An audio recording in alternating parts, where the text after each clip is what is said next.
विशाल को अपने दादाजी के अचानक बीमार पड़ने की खबर मिली थी। दादाजी उसके परिवार के सबसे करीबी थे और उन्हें देखने के लिए वह तुरंत गांव जाने की योजना बनाने लगा। गांव का सफर लंबा था और आखिरी बस छूट चुकी थी। उसने अपने एक दोस्त से पूछा, जिसने सुझाव दिया कि वह रात की ट्रेन पकड़ ले। लेकिन शाहपुर स्टेशन से ट्रेन पकड़नी पड़ेगी, वह स्टेशन थोड़ा सुनसान है, दोस्त ने कहा। विशाल ने इसे गंभीरता से नहीं लिया। उसने अपना बैग पैक किया और तुरंत टैक्सी लेकर शाहपुर स्टेशन की ओर निकल पड़ा। रास्ते में टैक्सी ड्राइवर ने भी उसे आगाह किया, साहब, शाहपुर स्टेशन तो रात में वीरान हो जाता है, सुना है वहां कुछ ठीक नहीं है।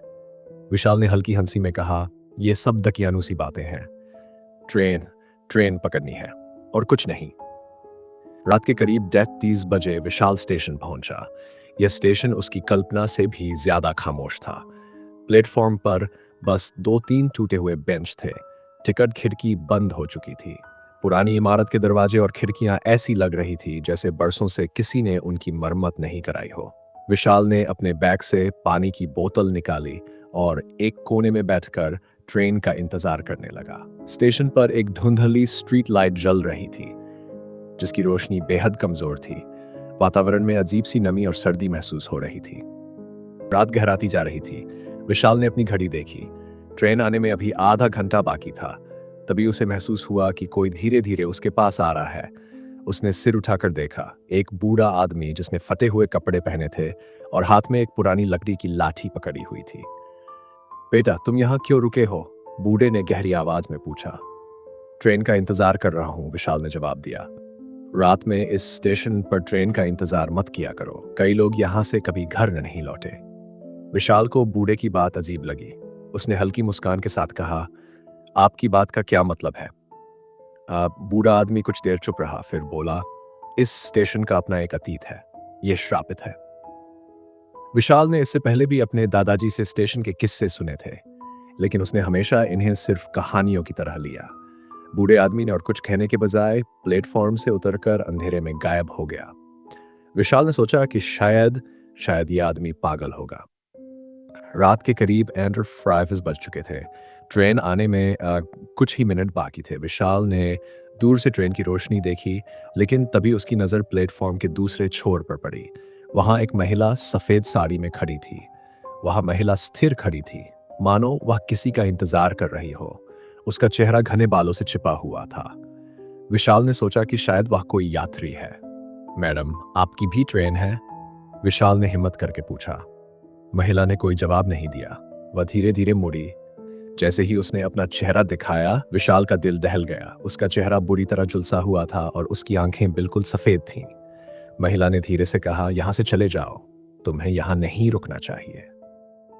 विशाल ने मारे अपनी जगह से हटने की कोशिश की, लेकिन उसके पैर जैसे जम गए थे। तभी प्लेटफॉर्म पर अचानक हवा तेज चलने लगी। चारों ओर अजीब अजीब आवाजें आने लगी। ये क्या हो रहा है? विशाल ने खुद से बुदबुदाया। महिला अचानक गायब हो गई। तभी विशाल को दूर से ट्रेन आती हुई दिखी, लेकिन यह ट्रेन सामान्य नहीं थी। यह पुरानी, टूटी फूटी और धुएं से भरी हुई थी। खिड़कियों से लटकते हुए लोग भयानक चेहरों के साथ उसे देख रहे थे। विशाल ने अपनी आंखें मलीन, लेकिन दृश्य वही था। ट्रेन प्लेटफॉर्म पर कुछ देर रुकी, लेकिन कोई यात्री उतरा नहीं। विशाल ने देखा कि ट्रेन के दरवाजे धीरे धीरे खुल रहे हैं, मानो उसे अंदर बुलाया जा रहा हो। ट्रेन के दरवाजे पूरी तरह खुल गए थे। विशाल को लगा कि उसे अंदर खींचा जा रहा है। उसकी आंखें भारी हो रही थी और पैर जैसे खुद ब खुद ट्रेन की ओर बढ़ने लगे। प्लेटफॉर्म पर रहस्यमय धुंध फैल गई थी। वह कुछ सोच ही नहीं पा रहा था। जब विशाल ट्रेन के बिल्कुल करीब पहुंचा, तभी किसी ने जोर से उसका कंधा पकड़ा। उसने पीछे मुड़कर देखा तो वही बूढ़ा आदमी खड़ा था। यह ट्रेन तुम्हारे लिए नहीं है, बूढ़े ने जोर से कहा। बूढ़े की आवाज से विशाल जैसे नींद से जागा। उसने महसूस किया कि ट्रेन का माहौल सामान्य नहीं था। खिड़कियों से झांकते लोग उसे घूर रहे थे। उनके चेहरे विकृत और भयावह थे। अचानक ट्रेन के दरवाजे जोर से बंद हो गए और ट्रेन धुआं छोड़ते हुए प्लेटफॉर्म से आगे बढ़ने लगी। विशाल ने राहत की सांस ली, लेकिन तभी प्लेटफॉर्म का माहौल बदलने लगा। अचानक उसे महसूस हुआ कि वह किसी अंधेरे सुरंग में है। चारों ओर से गूंजती आवाजें उसे बुला रही थीं। कौन है यहाँ? विशाल ने जोर से चिल्लाया। आवाजें गूंजने लगीं। यहाँ आओ, हम तुम्हारा इंतजार कर रहे हैं। सुरंग की दीवारों पर खून जैसे निशान थे। वहां के दृश्य किसी डरावने सपने की तरह लग रहे थे। विशाल ने भागने की कोशिश की, लेकिन वह जितना भागता सुरंग उतनी ही लंबी होती जा रही थी। अचानक सुरंग के अंत में एक दरवाजा दिखाई दिया। दरवाजे के ऊपर लाल रोशनी में लिखा था, मृतकों का मार्ग। विशाल ने हिम्मत जुटाकर दरवाजा खोला। जैसे ही दरवाजा खुला, वह अचानक वापस स्टेशन पर आ गया। लेकिन अब स्टेशन का माहौल और भी डरावना हो चुका था। चारों ओर चीखों की आवाजें आ रही थीं। बूढ़ा आदमी फिर उसके सामने आ खड़ा हुआ। तुम्हें इस स्टेशन का सच जानना होगा, तभी तुम यहां से बच सकते हो, बूढ़े ने गंभीरता से कहा। क्या मतलब? ये सब क्या हो रहा है? विशाल ने घबराते हुए पूछा। बूढ़े ने प्लेटफॉर्म के एक कोने की ओर इशारा किया। वहां एक पुरानी पट्टिका पर कुछ लिखा था, शाहपुर स्टेशन मंटिंगा फेस्टिडी, रेल हादसे में सैकड़ों की मौत। बूढ़े ने बताया कि मंटीन फेसिडी में यहाँ एक भयानक ट्रेन हादसा हुआ था। एक तेज रफ्तार मालगाड़ी ने यात्रियों से भरी पैसेंजर ट्रेन को टक्कर मार दी थी। इस हादसे में करीब 300 लोग मारे गए थे। वे आत्माएं आज भी इस स्टेशन पर फंसी हुई हैं, बूढ़े ने कहा। लेकिन तुम कौन हो? विशाल ने पूछा। बूढ़े ने अपनी लाठी के सहारे खड़े होकर कहा, मैं भी उन आत्माओं में से एक हूं, लेकिन मैं उन्हें मुक्ति दिलाने की कोशिश कर रहा हूं। जो इस स्टेशन पर आता है वह इन आत्माओं के जाल में फंस जाता है। विशाल अब पूरी तरह डर चुका था, लेकिन वह हिम्मत नहीं खोना चाहता था। उसने बूढ़े से पूछा, मुझे क्या करना होगा? मैं यहां से बाहर कैसे निकल सकता हूं? बूढ़े ने कहा, इस स्टेशन का श्राप तभी टूटेगा जब कोई जीवित व्यक्ति उन आत्माओं की कहानी को दुनिया के सामने लाए। यह स्टेशन उनकी कब्रगाह बन गया है। विशाल ने हिम्मत जुटाई और कहा, मैं उनकी कहानी लिखूंगा, लेकिन मुझे इस स्टेशन से बाहर निकलने दो।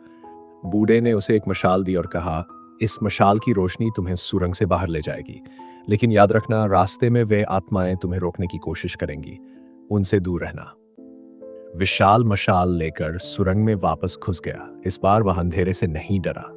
सुरंग में गूंजती आवाजें उसे डराने की कोशिश कर रही थीं। कभी भी आत्माओं के विकृत चेहरे सामने आ जाते, लेकिन विशाल ने अपनी नजरें मशाल पर टिकाए रखीं। रास्ते में उसे एक बच्चा दिखाई दिया जो रो रहा था। भैया, मुझे यहां से बाहर ले चलो, बच्चे ने करुण स्वर में कहा। विशाल को बच्चे पर दया आई, लेकिन तभी उसे बूढ़े की चेतावनी याद आई, रास्ते में आत्माएं तुम्हें फंसाने की कोशिश करेंगी। विशाल ने मशाल को और ऊपर उठाया। अचानक बच्चे का चेहरा विकृत हो गया और वह डरावनी हंसी के साथ गायब हो गया। सुरंग के अंत में एक उजाले की किरण दिखाई दी। विशाल तेजी से भागा और आखिरकार सुरंग से बाहर निकल आया। सुरंग से बाहर निकलने पर विशाल ने खुद को स्टेशन के बाहर पाया। सुबह हो चुकी थी। स्टेशन अब सामान्य दिख रहा था। लोगों की आवाजाही शुरू हो चुकी थी। विशाल को यह सब किसी बुरे सपने जैसा लगा, लेकिन उसके हाथ में बूढ़े की दी हुई मशाल अभी भी थी। उसने तय किया कि वह इस घटना को दुनिया के सामने लाएगा। उसने अपने लैपटॉप पर पूरी घटना को लिखना शुरू किया। इस बीच उसने स्टेशन के हादसे के बारे में और जानकारी जुटाई। अखबारों की पुरानी कतरनों में उसने उस हादसे के बारे में पढ़ा। विशाल ने शाहपुर स्टेशन का रहस्य नामक लेख लिखा, जो अखबारों और सोशल मीडिया पर वायरल हो गया। लोग स्टेशन के इतिहास और आत्माओं के बारे में जानने लगे। कुछ धार्मिक समूहों ने वहां पूजा अर्चना करवाई। कुछ महीनों बाद विशाल को फिर से शाहपुर स्टेशन पर जाने का मौका मिला। इस बार स्टेशन का माहौल शांत और सामान्य था। वहां किसी भी तरह की अजीब घटनाओं का नामो निशान नहीं था। उसने महसूस किया कि स्टेशन का श्राप अब खत्म हो चुका है।